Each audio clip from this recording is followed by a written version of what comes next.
두 개의 닭장을 상상해 보십시오. 하나는 소독된 급수기, 공장제 사료, 그리고 긴 화학 이름이 붙은 값비싼 첨가제들이 있습니다. 다른 하나는 낡은 나무 급수기, 제 냄새, 그리고 바닥의 밤처럼 검은 숯 한 조각이 놓여 있습니다. 첫 번째 닭장은 생기를 잃어가고 있습니다. 새들은 활기가 없고 계란은 창백합니다. 두 번째 닭장은 마치 내부에 발전기가 숨겨져 있는 것처럼 생명력으로 북적입니다. 그리고 여기서 핵심적인 질문이 생깁니다. 어떻게 화로에서 나온 푼톤과 제가 수십억 달러 규모의 산업보다 더 큰 힘을 제공하게 된 것일까요? 이것은 단순한 생활의 지혜가 아닙니다. 이것은 기업과 망각 사이의 투쟁이며 마을과 공장 사이의 갈등이고 특허를 받을 수 없는 것과 예쁜 봉지에 담겨 판매되는 것 사이의 대립입니다. 과거로 돌아가 봅시다. 1942년 포위된 레닌그라드. 여전히 마당이 남아있던 교회 지역에서 사람들은 몇 마리의 닭을 키웠습니다. 잡종이지만 강인한 닭들이었죠. 노인들은 급수기에 화로의 재를 넣거나 심지어 직접 만든 난로에 숯을 넣어야 한다는 것을 기억했습니다. 과학적 지식이 있어서가 아니라 그렇게 하면 새들이 죽지 않고 설사가 멈추는 것을 보았기 때문입니다. 비록 드물었지만 계란은 튼튼했습니다. 1947년 우크라이나 남부 헤르손 지역의 가뭄. 사료는 부족하고 곡물은 곰팡이로 인해 씁쓸해졌으며 닭들은 약해지고 있었습니다. 그때 할머니들은 정원 화로에 숯을 물에 던져 넣었고 다시 한번 이 물을 마신 닭들은 살아남았습니다. 1963년 카자흐스탄의 개척지, 흙먼지, 폭풍과 나쁜 수질. 집단 농장 양계장에서 실험을 시작합니다. 사료와 물에 숯을 추가했습니다. 보고서는 널리 공개되지 않았지만 축산 전문가들의 수첩에는 다음과 같이 기록되었습니다. 폐사율이 12에서 15%로 떨어졌으며 수치 없는 경우 폐사율은 최대 30%에 달했습니다. 이것은 신화가 아닙니다.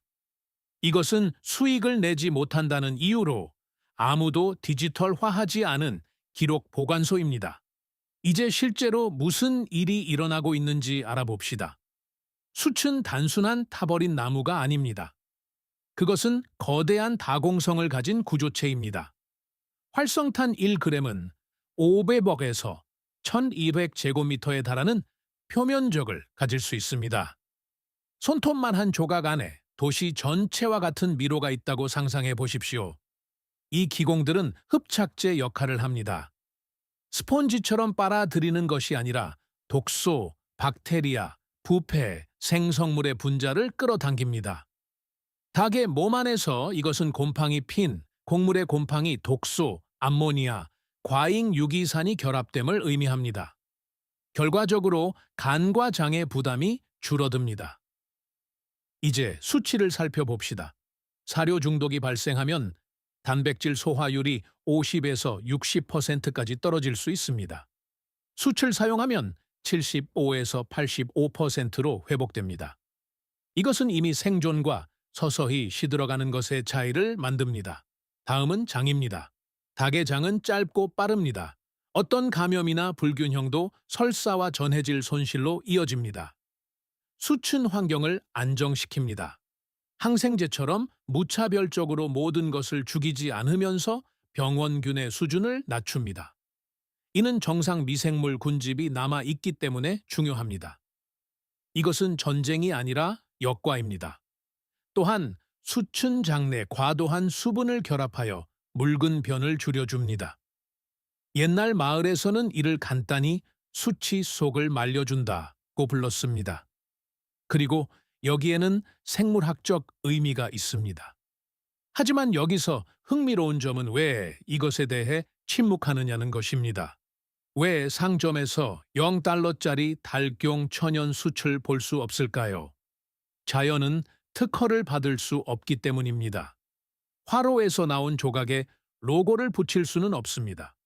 산업계 입장에서는 프로바이오틱스, 흡착제, 비타민 복합체를 설명서와 마진이 포함된 예쁜 병에 담아 파는 것이 더 유리합니다. 하지만 화로나 모닥불이 있는 사람이라면 누구나 숯을 가지고 있습니다. 그것은 시장 논리의 정반대 지점입니다. 그것은 소비 모델을 깨뜨립니다. 당신은 더 이상 의존적이지 않게 되며 그것은 이미 위험합니다. 새가 아니라 비즈니스의 말이죠. 이제 실습입니다. 마법이 아니라 정밀함입니다. 당신은 숯, 특히 나무 숯을 준비합니다. 화학 물질이 들어간 바비큐용 성형탄이 아닙니다. 오크, 사과, 체리 같은 화렵수로 만든 것이 가장 좋습니다. 크기는 5에서 10cm 정도가 적당합니다. 사용하기 전에 물로 헹구어 먼지를 제거하십시오. 급수기에 넣기만 하면 됩니다. 가루로 부수거나 죽처럼 만들지 마세요. 통째로 놓아두십시오. 천천히, 그리고 꾸준히 작용합니다. 10에서 15마리의 암탉깨개는 한 조각이면 충분합니다. 물은 더 깨끗해지고 냄새는 사라지며 새들은 더 기꺼이 물을 마십니다. 24시간 이내에 행동의 변화를 보게 될 것입니다. 하지만 중요한 것은 수치 아닙니다. 중요한 것은 선택입니다. 모든 결정이 구매로 이어지는 의존의 길을 따르거나 이와 같은 간단한 것들을 통해 작은 단계부터 통제권을 되찾는 것입니다. 우리 할아버지들은 우리보다 멍청하지 않았습니다. 그들에게는 마케팅이 없었을 뿐입니다. 그들에게는 경험이 있었습니다. 그리고 여러분에게 남길 생각 하나가 있습니다. 농사는 생산에 관한 것이 아닙니다. 그것은 자율성, 즉 선반이 비고 가격이 오르고 매 시즌 권장 사항이 바뀔 때 생존할 수 있는 능력에 관한 것입니다. 지식은 가치가 떨어지지 않는 화폐이지만 우리가 그것을 전달할 때만 그렇습니다. 다음 금고가 곧 열립니다. 첫 번째 부분에서 수치 내부에서 어떻게 구원하는지 보았다면 이제 평소의 세계관에 대한 다음 타격에 대비하십시오. 때때로 닭의 병 원인은 질병이 아니라 물입니다. 우물, 양동이, 급수기에 담긴 투명하고 깨끗해 보이는 바로 그 물 말이죠. 겉으로 보기에는 위험한 것이 없지만 그 안에는 보이지 않는 전선이 형성되어 있습니다. 박테리아, 유기물, 비료 잔류물, 미세 조류. 이 모든 것은 서서히 작용하는 독이며 즉각적으로 치명적이지는 않지만 새가 날마다 기력을 잃기에 충분합니다. 그리고 여기서 갈등의 두 번째, 선이 시작됩니다. 질병과 치료 사이가 아니라 보이는 것과 보이지 않는 것 사이의 갈등입니다. 산업계는 우리에게 장치로 측정할 수 있고 패키지로 판매되는 것만 믿도록 가르쳤기 때문입니다. 하지만 마을에서는 항상 알고 있었습니다. 물이 무거울 수 있다는 것을요, 무게가 아니라 그 효과 때문입니다. 1978년으로 돌아가 봅시다. 벨로루시 곰멜 지역. 비가 내린 여름이 지나고 우물물이 피어오르기 시작합니다. 물이 흐려지고 냄새가 납니다. 집단 농장 마당에서 닭들이 병들기 시작합니다. 그때 노련한 주부들이 화로에 숯을 양동이에 던져 넣습니다. 하루 뒤 물이 맑아지고 사흘 뒤 새들이 다시 살아납니다. 실험실은 없었지만 오직 관찰만이 있었습니다. 1986년 체르노빌 사고 이후 일부 마을 사람들은 방사능을 이해하지 못했지만 위험을 감지하고 직관적으로 숯과 재를 사용해 물을 정화했습니다. 그리고 다시 한번 수천 장벽이 되었습니다. 절대적인 것은 아니었지만 실제적인 장벽이었습니다. 이제 과학적인 면을 살펴봅시다. 대개 급수기에 담긴 물은 박테리아가 번식하기에 이상적인 환경입니다. 20에서 30 트릴리티브 완도리의 온도, 유기 사료 잔여물, 배설물, 이 모든 것이 급수기를 생물 반응기로 만듭니다. 6에서 12시간 안에 박테리아의 수는 10배로 증가할 수 있습니다. 특히 대장균, 살모넬라균, 클로스트리디움균이 그렇습니다. 그리고 닭은 이 물을 조금씩 계속해서 마십니다. 그리고 모든 모금은 면역 체계에 부담을 줍니다. 나무, 수춘 필터 역할을 합니다. 그 기공은 유기 분자와 일부 박테리아를 가둡니다. 물의 혼탁도를 줄이고 냄새를 제거하며 암모니아 잔류물을 결합합니다. 이것은 멸균이 아니라 안정화입니다. 완전히 멸균된 환경 또한 문제이기 때문에 바로 이것이 중요합니다. 면역 체계는 작동해야 하지만 과부하가 걸려서는 안 됩니다. 거의 이야기되지 않는 또 다른 뉘앙스가 있습니다.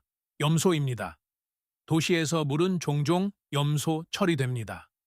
급수기에 부어도 염소는 즉시 사라지지 않습니다. 그리고 닭은 맛과 냄새에 민감합니다. 수춘 염소와 그 화합물을 흡착할 수 있습니다. 결과적으로 물은 더 부드러워지고 생기가 돌며 새들은 더 많이 마시기 시작합니다. 그리고 이것은 탈수가 산란율 저하에 숨겨진 요인 중 하나이기 때문에 매우 중요합니다. 수치를 보죠. 닭은 먹는 사료보다 약 2후에서 2.5배 더 많은 물을 마셔야 합니다. 물을 덜 마시면 소화력이 떨어지고 칼슘, 비타민, B, 라이신 및 메티오닌과 같은 아미노산의 흡수가 감소합니다. 그 결과 껍질이 약해지고 계란 무게가 줄어들며 면역력이 약해집니다. 모든 것은 물에서 시작하여 거기서 끝납니다. 이제 불편한 질문을 던져보겠습니다.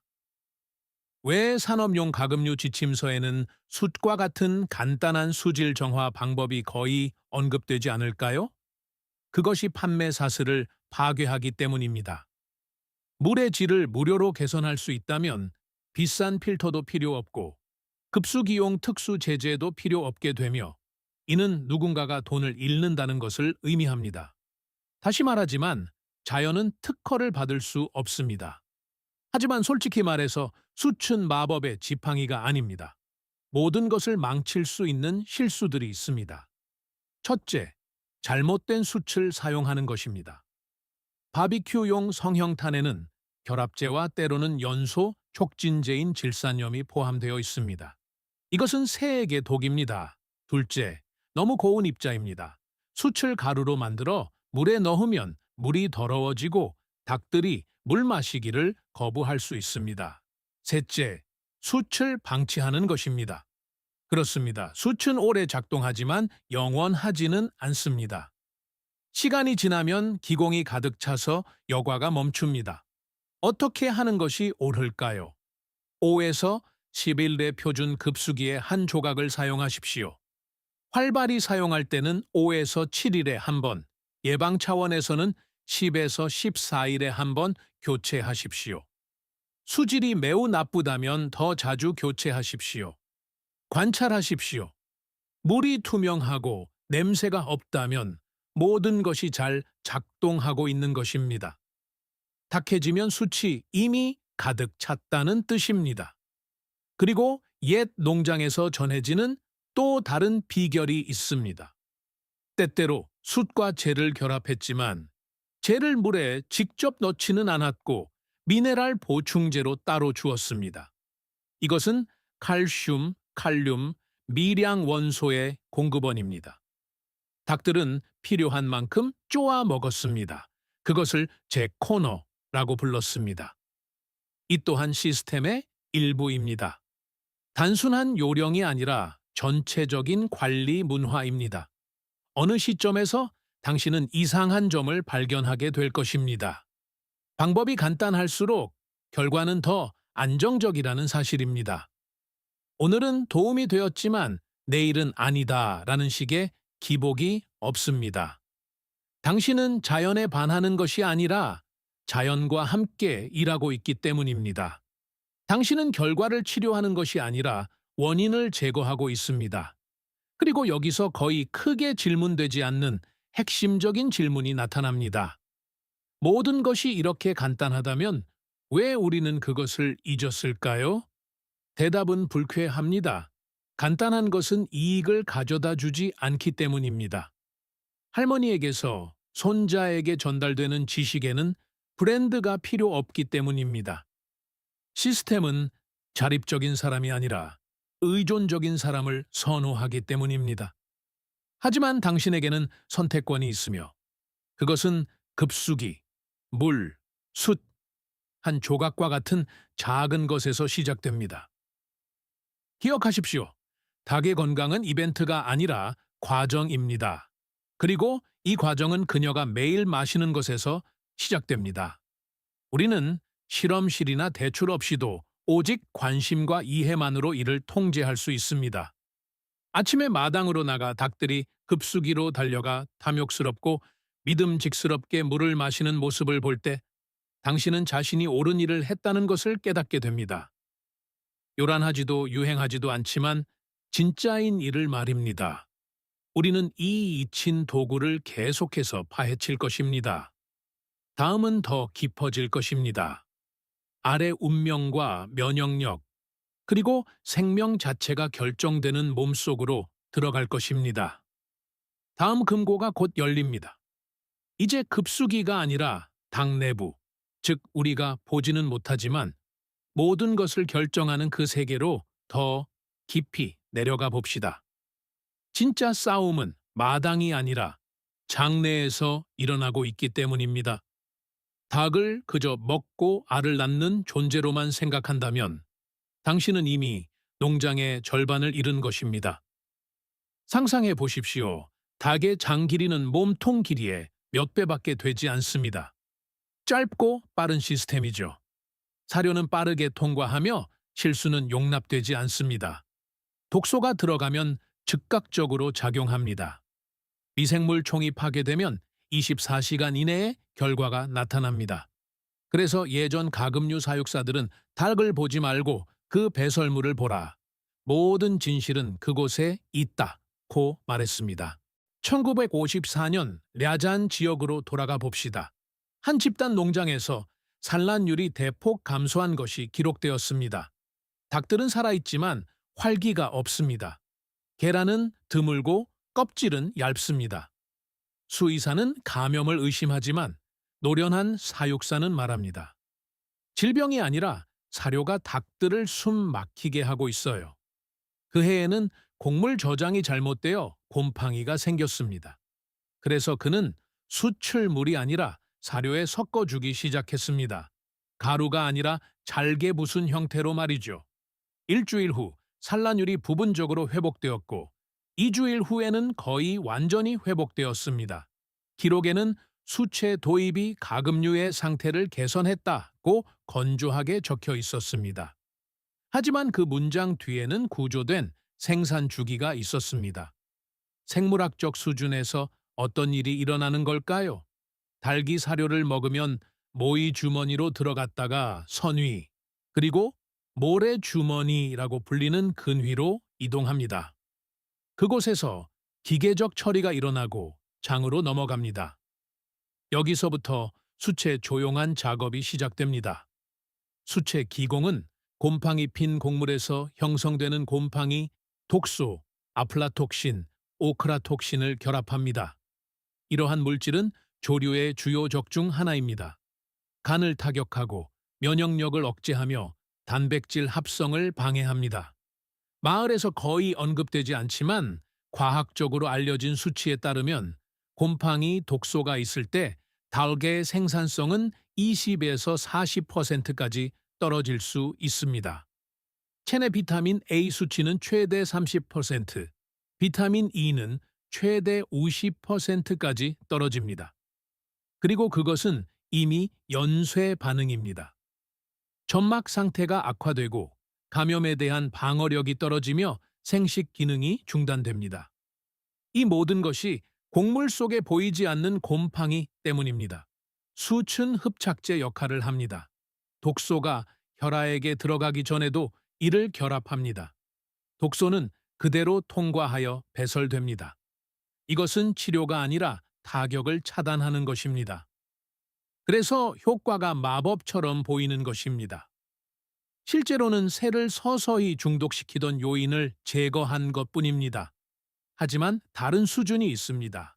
미생물 군집입니다. 닭의 장에는 수십억 마리의 박테리아가 살고 있습니다. 이들은 소화, 비타민 B 합성, 면역 반응 형성에 참여합니다. 균형이 깨지면 혼란이 시작됩니다. 수춘 환경을 안정시키는데 도움이 됩니다. 항생제처럼 무차별적으로 모든 것을 죽이지 않습니다. 병원균의 농도를 낮추어 유익한 박테리아가 회복할 수 있는 조건을 만듭니다. 옛 가금류 사육사들은 마이크로바이옴이라는 말 대신 수치 속을 진정시킨다고 말했습니다. 여기에는 정확한 관찰이 담겨 있습니다. 염증이 줄어들고 가스 형성이 감소하며 배설물의 농도가 정상화되어 영양소 흡수가 개선되기 때문입니다. 이제 영양소에 대해 알아보겠습니다. 단백질, 지방, 탄수화물은 기초입니다. 하지만 라이신, 메티오닌, 트러닌과 같은 아미노산도 있습니다. 이들은 성장, 깃털, 산란에 매우 중요합니다. 장에 염증이 생기면 이들의 흡수율이 떨어집니다. 칼슘, 인, 마그네슘과 같은 미네랄도 마찬가지입니다. 흡수가 제대로 되지 않으면 아무리 비싼 사료라도 거름으로 변할 뿐입니다.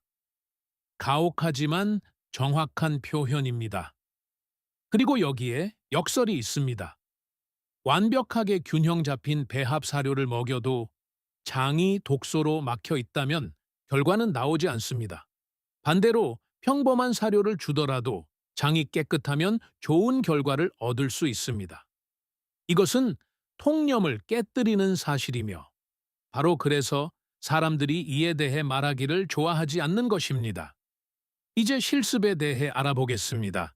수출물뿐만 아니라 사료에도 사용하고 싶다면 주의 깊게 하십시오. 복용량은 사료 무게의 약 1에서 2%입니다. 즉, 킬로그램당 10에서 20끼며 그 이상은 안 됩니다. 숯은 작은 조각으로 부수어야 하지만 가루로 만들어서는 안 됩니다. 습식 사료나 건식 사료에 섞어서 3에서 5일 동안 닭에게 주십시오. 그런 다음 휴지기를 가지십시오. 숯을 과도하게 계속해서 주면 독소뿐만 아니라 일부 유익한 물질도 결합할 수 있기 때문에 이것은 중요합니다. 그리고 종종 놓치는 또 다른 점은 수춘 사료를 대신하는 것이 아니라 도구라는 점입니다. 명백하게 나쁜 곡물, 즉 썩고 곰팡이가 심하게 핀 곡물이 있다면 어떤 양의 수치로도 완전히 구할 수는 없습니다. 타격을 줄이는 데는 도움이 되겠지만 문제를 완전히 없애지는 못합니다. 따라서 규칙은 간단합니다. 먼저 사료의 품질을 챙기고 그 다음에 수치로 지원하는 것입니다. 이제 새의 행동을 살펴보십시오. 숯 요법을 마친 후에는 배설물뿐만 아니라 활동성도 종종 변합니다. 닭들이 더 많이 움직이기 시작하고 더 잘 쪼아 먹으며 몸을 웅크리고 앉아있는 시간이 줄어듭니다. 이것은 에너지 마법이 아닙니다. 몸이 독소와 싸우는데 자원을 낭비하는 것을 멈추고 생명 활동으로 그 자원을 돌릴 수 있게 된 결과입니다. 그리고 여기서 우리는 다음 수준의 갈등에 접근합니다. 산업계는 설사에는 이것, 산란에는 저것, 면역에는 또 다른 것과 같이 문제를 부분적으로 해결할 것을 제안합니다. 하지만 실제로는 모든 것이 연결되어 있습니다. 장이 중심이고 숯은 한 번에 여러 방향으로 작용하는 도구입니다. 너무 간단하고 너무 저렴하며 시장에는 너무 불편합니다. 닭의 내부에서 무슨 일이 일어나고 있는지 이해하지 못한 채 사료에 무언가를 추가하려고 시도했던 적이 몇 번이었는지, 그리고 원인이 아닌 증상만을 치료했기 때문에 그 결과가 일시적이었던 적이 몇 번이었는지 스스로에게 정직하게 물어보십시오. 우리 할아버지들은 해독이나 흡착이라는 단어는 몰랐지만 닭이 사료 때문에 중독되었다면 숯을 주어야 한다는 것은 알았습니다. 그리고 그들은 옳았습니다. 공식도 브랜드도 없이 경험에 의지해서 말이죠. 그리고 이 부분의 핵심 결론은 이것입니다. 닭의 건강은 사료에서 시작되지 않습니다. 그것은 그 사료가 몸을 어떻게 통과하느냐에서 시작됩니다. 그 통로가 깨끗하다면 다른 모든 것이 작동합니다. 아직 끝나지 않았습니다. 앞으로 가장 시각적인 결과가 기다리고 있습니다. 매일 아침 손에 쥐는 것, 바로 계란입니다.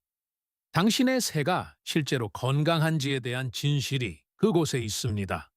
다음 금고가 곧 열립니다.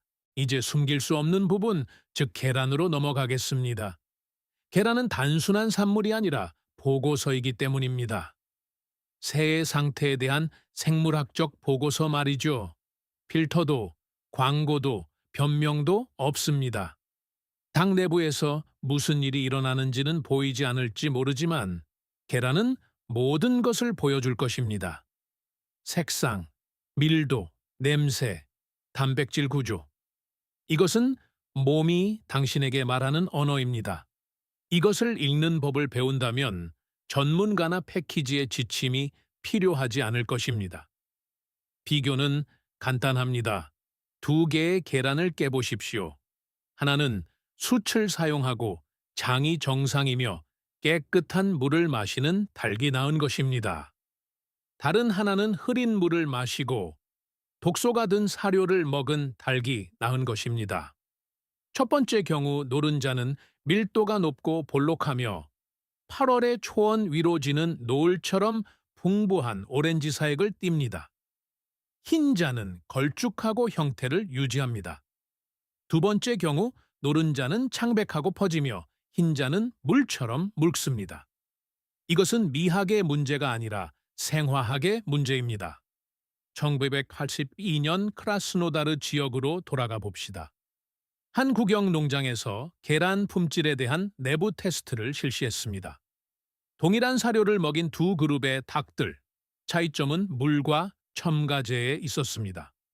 한 그룹에서는 나무 숯을 흡착제로 사용했습니다. 결과는 산란 강도가 12에서 18% 증가했습니다.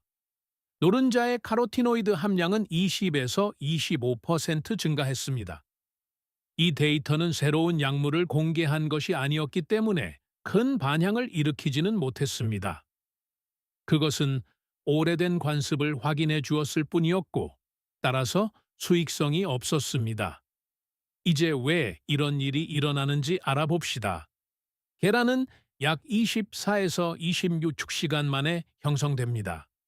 닭이 먹고 마신 모든 것은 복잡한 변환 과정을 거칩니다. 단백질은 아미노산으로부터 합성됩니다. 노른자는 지방, 비타민, 색소로 구성됩니다. 껍질은 칼슘, 즉 조류의 자궁에 쌓이는 탄산칼슘입니다. 몸에 독소가 있으면 간 기능이 떨어집니다. 장에 염증이 있으면 칼슘 흡수가 잘 안 됩니다. 물이 더러우면 대사에 만성적인 부하가 걸립니다. 숯은 초기 단계에서 이 사슬에 개입합니다. 독소 부하를 줄여줍니다. 그 결과 간은 노른자를 위한 지질을 제대로 합성할 수 있습니다. 비타민 A와 D의 흡수가 개선되어 노른자의 색상과 밀도에 직접적인 영향을 미칩니다. 풍부한 색상을 내는 색소인 카로티노이드가 더 잘 흡수되는 것을 눈으로 확인할 수 있습니다. 이제 껍질에 대해 보겠습니다.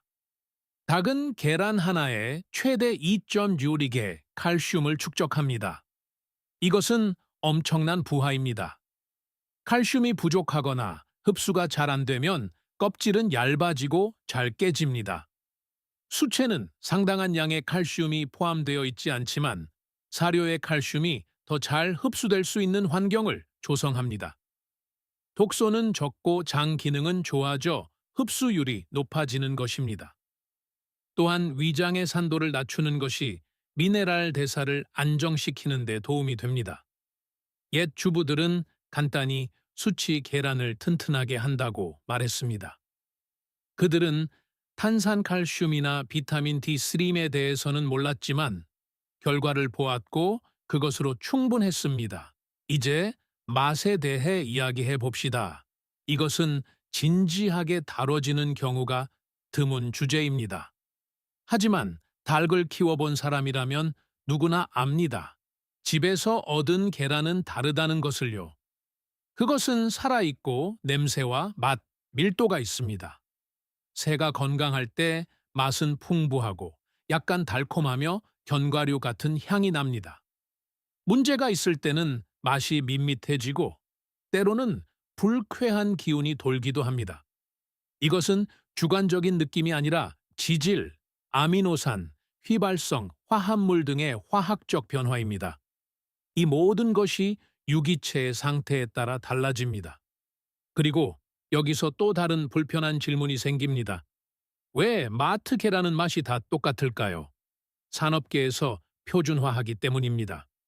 노른자 색상은 첨가제로 조절되고 껍질은 품종과 사료로 관리됩니다. 맛은요? 거의 사라졌습니다. 대량 생산 제품은 예측 가능해야 하며 그 예측 가능성은 대개 단순화를 통해 달성되기 때문에 맛은 중화되었습니다. 이제 상상해 보십시오.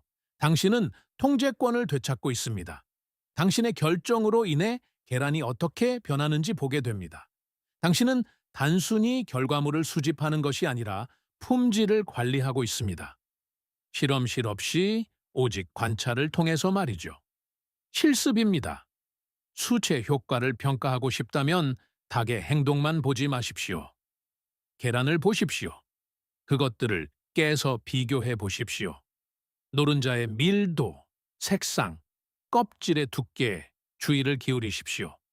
삶은 계란을 드셔보십시오.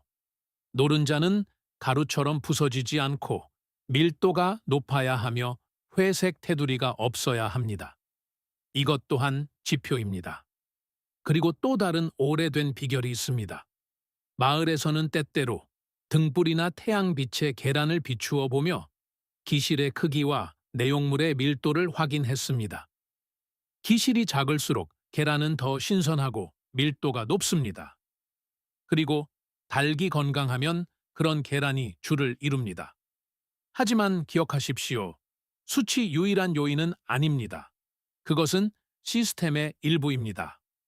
사료, 풀에 대한 접근성, 움직임, 빛, 이 모든 것이 영향을 미칩니다.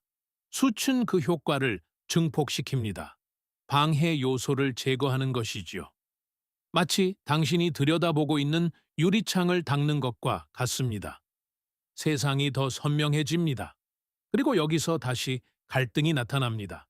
산업계는 당신에게 턴키 솔루션을 판매합니다. 하지만 그들은 당신을 이해로부터 단절시킵니다. 당신은 원인과 결과 사이의 연결고리를 보지 못하게 됩니다. 하지만 숯과 같은 간단한 도구들은 그 연결고리를 되돌려 줍니다. 관찰과 관심, 그리고 책임감이 필요합니다. 스스로에게 물어보십시오. 당신은 그저 계란을 얻고 싶습니까? 아니면 계란이 어떻게 태어나는지 이해하고 싶습니까? 이것들은 서로 다른 차원의 이야기입니다. 그리고 두 번째 차원은 항상 더 큰 자유를 줍니다. 당신의 닭이 낳은 계란을 손에 쥐고 그것이 밀도가 높고 풍부하며 튼튼하다는 것을 볼 때 그것은 단순한 식품이 아닙니다.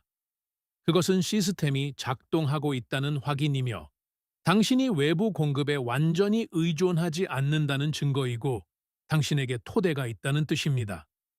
그리고 이것은 더 이상 닭에 관한 것만이 아닙니다.